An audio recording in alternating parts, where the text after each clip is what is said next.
rage trade just yet. Sit down and strap in for the ultimate Supercoach podcast. It's time to win your leagues and dominate your mates. This is the Dual Position Podcast, hosted by Whisperer and SCAdrianasaurus.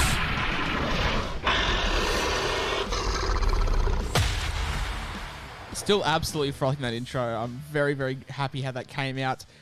We are here to talk about the mighty Brisbane Broncos, year of the ambush, as Danny Kemp would say. There's been a little bit of a shake-up with the Broncos this year. Ado, I've got them finishing 12th, mate, personally.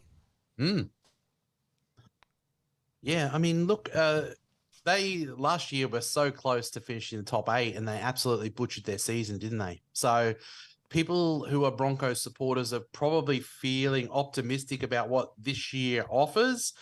But the difference, I think, this year and why I've got them finishing lower is because I think a couple of teams have leveled up. I think the West Tigers have done well in recruitment. I think the Dogs are on the resurgence.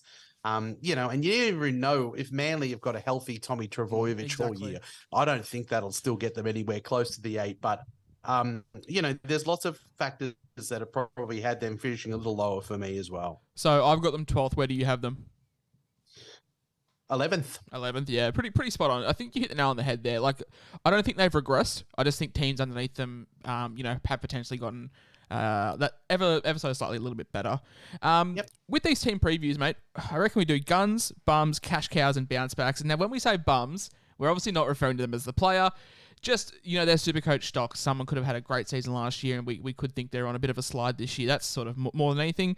But I know straight away, controversially, I've got Payne Haas as a gun, despite all the preseason, rumblings going on. He's 578k. I know that he's not sitting in your gun pile, though. No, he's not. I've got him in bums. Look, Payne is 578,000. The average last year was 60s, and I don't think anything's got better for him going into this year. He seems to be picking up injuries, particularly ankles, a little bit more. We know in the old private life, it's not cookies, is it? It's not cookies and cream. It's not going well. No, a lot for him to deal with. And he's only human. I feel bad for the kid. In a lot of ways, I just don't see him getting any better this year. I think the emergence of my gun is going to actually put him down a rung this year. I think he's going to have a lower key year. Well, your gun is Pat Carrigan. Well, one of your guns is Pat Carrigan. And yeah. I understand why on the surface of things. Like, yes, if Payne Haas, if he does miss some time, stepping down, being with family and whatnot, do we think he can get better, though? Like, do we think his minutes actually improve at all? Look, I think for a couple of years, they've pegged him as being captain kind of material, forward leader type material. He's just gone on a Kangaroos tour as well. I think he performed well in that as well. He's the kind of player, I reckon, that has some room to grow, kind of like Cam Murray. He's got the Cam Murray-ness about him, a hard worker, with a good work ethic, a good leader.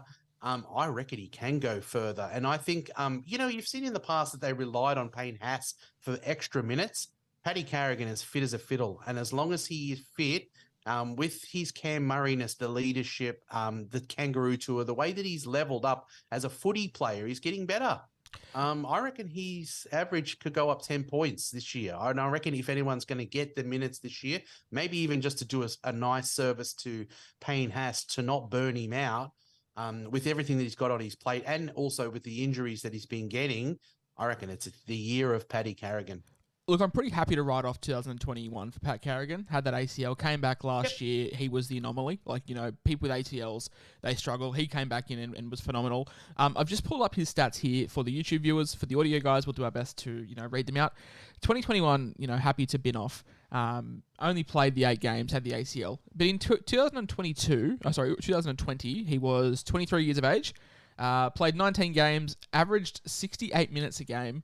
Last year, he played 61 minutes. So back in 2020, he did play close to 70 minutes a game and did average 67 points. So are you just of the opinion that, another year with the ACL recovery, a leader in this pack, that average could creep back up towards that 70 mark? Yeah, I think so. I'm tipping that. And I'm confident I'm tipped that he's going to outscore Has easily this year. Okay. I reckon at least 5 points. Okay, My would you rather Fafita at 600k or Carrigan at 570 if you had to pick one? I would probably prefer Fafita. I think that Fafita is, in the ballpark of that average, and he's been used terribly. Yeah. I feel like it's a stretch for Carrigan to get to, a couple of points off that 70, maybe 70. But Fafita, if he's just used half as well as he could be, it's 70. So that's kind of the attitude I have with it. Yeah, we're both of the opinion that Fafita is a must-have, but you would really like to find the cash to pair Carrigan up with Fafita if you could in your second row. Yeah, I mean, I think, there's going to be your common targets. I mean, IPAP's still probably going to be, quite a dominant scorer in the second row. You're going to obviously want Angus Crichton, but I wouldn't be surprised to see Carrigan in top 5. And maybe people's trying to get him, once they see the season start, I think that people might, be trying to get him into their teams. Yeah, I haven't labelled Carrigan as a bum. I haven't labelled him as a gun. I wasn't sure where to put him, but I think you make a good case. And looking at those stats from 2 years ago now, before the ACL, does entice me. That 67 average. If Haas is missing some time, we could see that those minutes creep back up towards 70 minutes a game, which is fantastic. Someone that we are in agreement of, though, is the halfback, Adam Reynolds. Had a really good season last year. Surprised me when it came to, what he was going to do. But you and I are both in agreement that he does regress. Yeah, I think so. There's some players that are starting to show their age. And I think, unfortunately, with A-Ray, on the injury sense, I can see a number of games in the year that are not 80-minute games. I reckon how many games did he play last year? I haven't got it at the top of my... Still played 20 games last year. Did he? Yeah. I reckon there's less this year, probably. A career low in minutes, however. Only played 75 minutes a game last year on average, which was, a career low. Yeah, a halfback who's averaging 75. So I could see that maybe even with his injuries that happen at any time. How could you own him for Supercoach?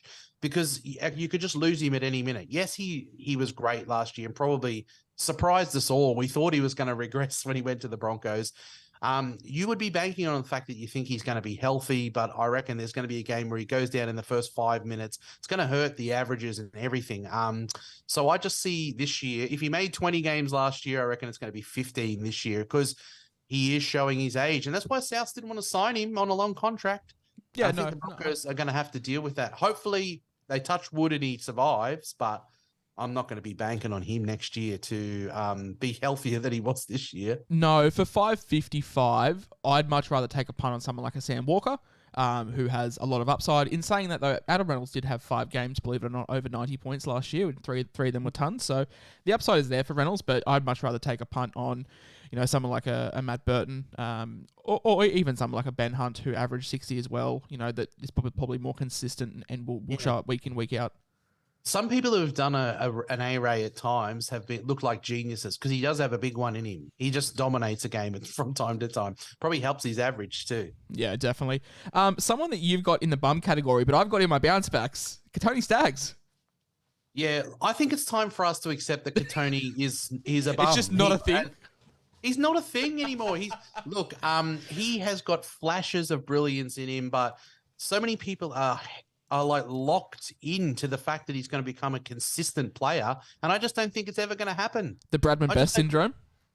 Yeah. like Bradman Best is with injuries, and with Katoni, it's just, he doesn't get involved in games enough. And you got these players that just don't go looking for the game. We say like Latrell, he comes in and out of games, and when he does it, he absolutely dominates those 5 moments that he jumps in on a game.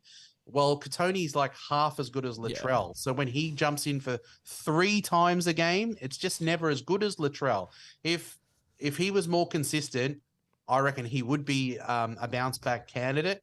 I don't think it's going to be a better year for Katoni. He's a fleety player, and we have to accept it. You make a good point. I don't know. I just keep looking. It's a very small sample size, but he averaged 62 in 4 games. That was the year before last. It's probably too small of a sample size.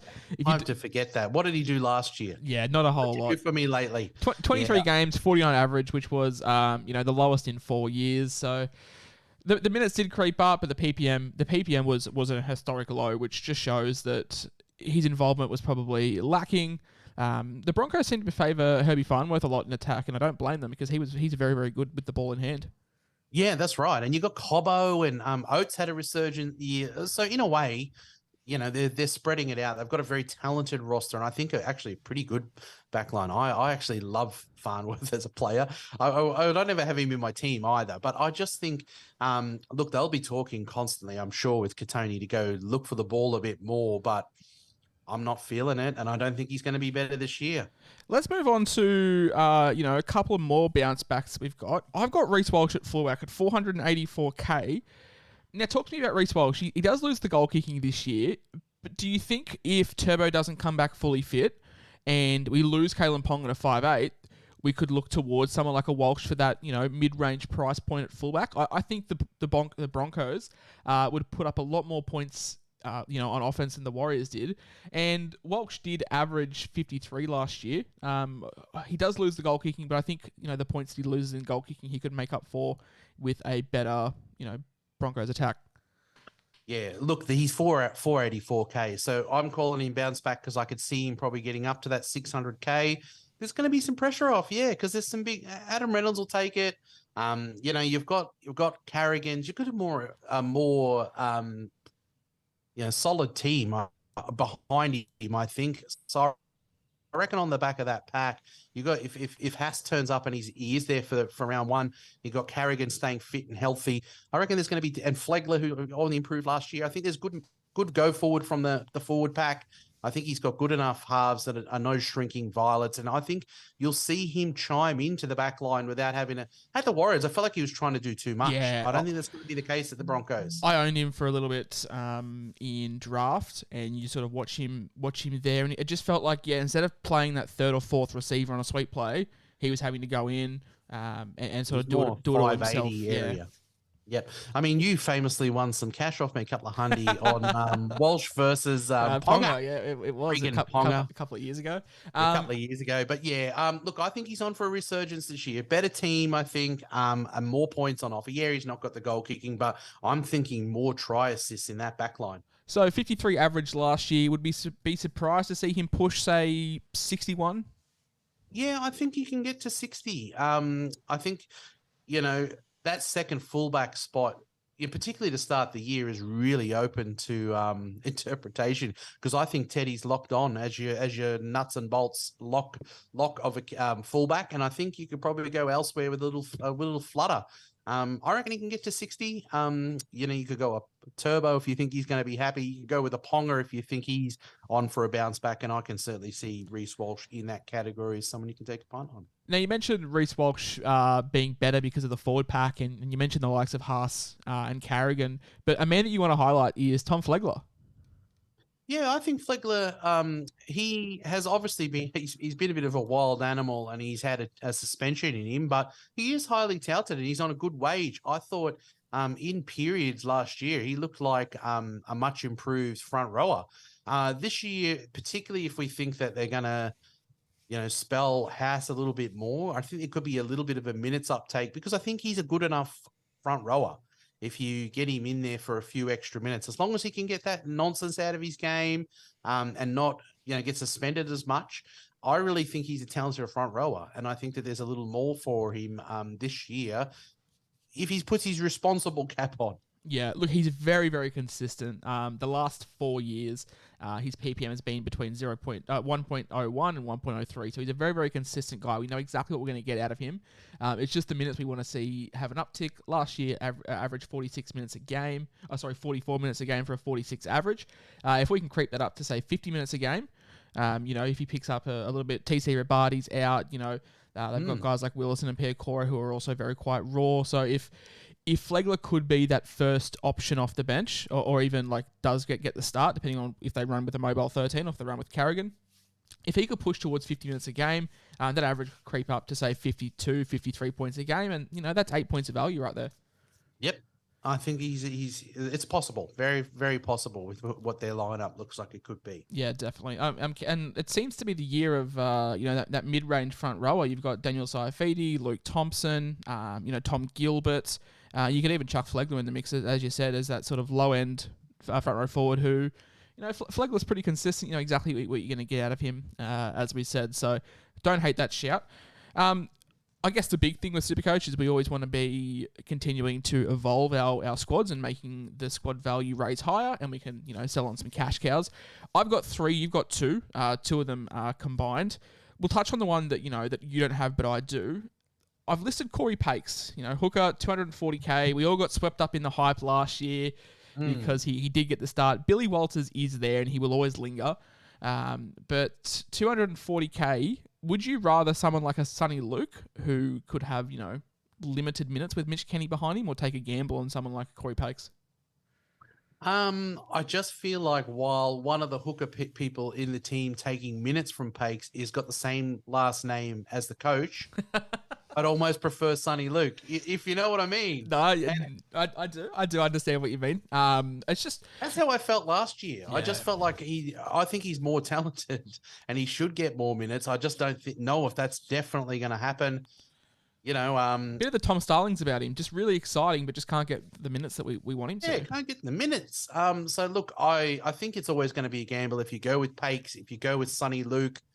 You could pick old mate there that I've got in my second row from the Dolphins. Ray Stone.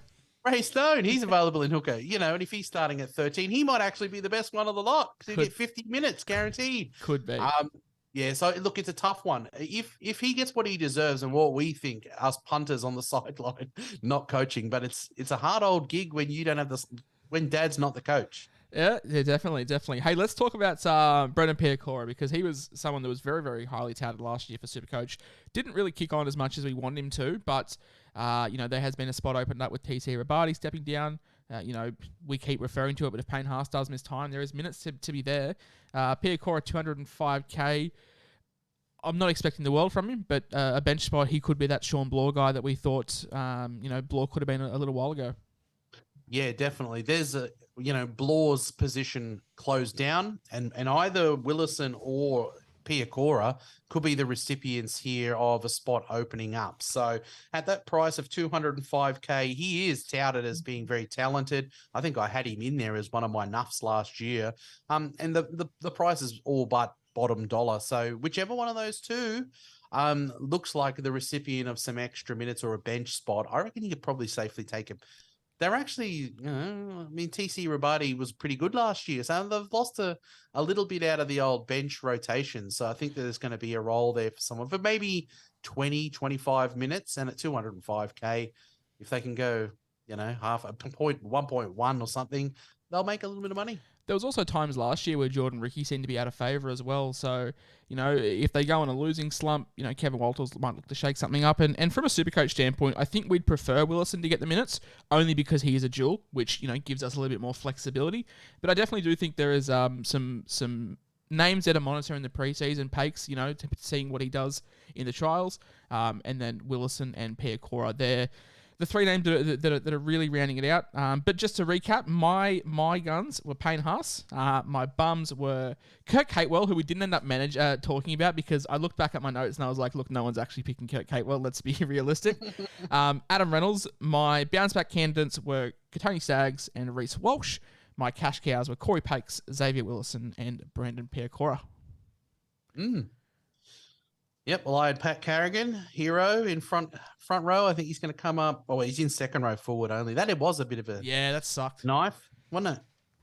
Would have preferred the old front row forward 2RF to stay there. Would have been a lot handier for us to have. But yeah, look, I still really do like that shout. Who else did you have in your sort of bum category? Yeah, bums was Haas. I don't think he's going to get better this year. I think he's going to get worse. Adam Reynolds, I think we both agree he's showing his age a little bit and may get injured from time to time.